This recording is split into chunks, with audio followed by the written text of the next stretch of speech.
Welcome back, Bulldogs, to another year here at Hialeah. Over the course of the summer, Hialeah ushered in a series of new changes as part of a rebranding campaign. Many of you may have noticed the school's new logo and may have questions about it. You may have also heard about new schools like ours opening in different states. I'm Nicole Valiente, and I had the privilege to sit down with the mastermind behind everything, Principal Alvarez, to answer all your questions. Here's what he had to say. We started having the conversation early last year. We had a bigger vision of bringing this school to different cities and other communities. And when we started having those conversations, we wanted to create an identity, a brand. So we worked with one of our creative directors, Mark Rodriguez, and we went back and forth. We met with the president and the chief of operations of Academica and provided him the illustration of the new brand. And we had a discussion, we collaborated, provided some feedback, and it got approved. And lo and behold, little by little, we've been kind of moving the brand and the logo, and not only here in Hialeah, Florida, but also in North Las Vegas and in Colorado as well. Where did the idea to change the school's logo originate from, and when? So Civica Nevada is one of the projects that we're working on now. We identified a community in Nevada called the City of North Las Vegas. I would say it's a little bit of a combination between Hialeah and Little Havana. So kind of something like it right in between. It's a community where the graduation rates are pretty low. Kids are losing motivation in their education, and we've seen what a success story we've been here in Hialeah.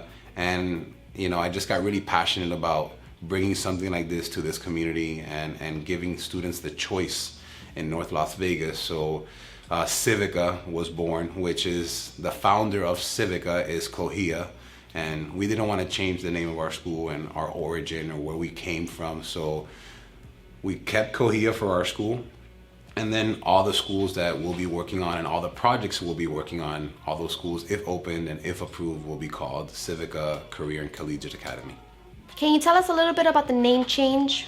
Like, why did you decide on Hialeah? So Hialeah is still gonna stay the same, City Hialeah Education Academy, so we're not gonna change the acronym.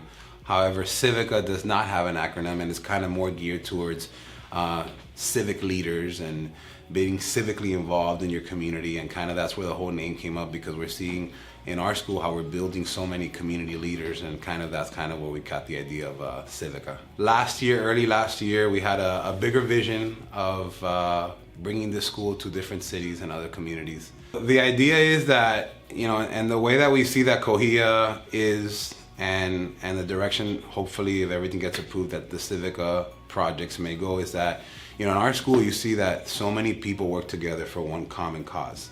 And that one common cause is to build leaderships and leaders within you guys. So the brand, because that one's called the brand, if you will, which is here, the brand represents a group of individuals, a group of leaders, a community coming together for one common cause, which is for our students. And then the mascot, it still stays the same. So you have the brand, which is what I just explained, then you have the mascot, which is the bulldog that got redone. And then you have the crest, and the crest stays the same as well, in the sense that it represents the programs that we have, and there's a lamp of knowledge, and it shows the public service academies. So there's really three logos, if you will, that we use. One is the brand, two is the mascot, and then three is the crest. Anything else that you would like to add, or a message you want to send to the students? Yes, I would. Don't be afraid to fail. Don't be afraid to take chances. Failure is common, and sometimes your failures will lead to your successes. So my message to you kids and students, kids more for middle school, young adults for the high school, don't be afraid to take chances. If you believe in something and you're passionate about it, go after it, and go after it with all your might. And you'll see how much you can accomplish.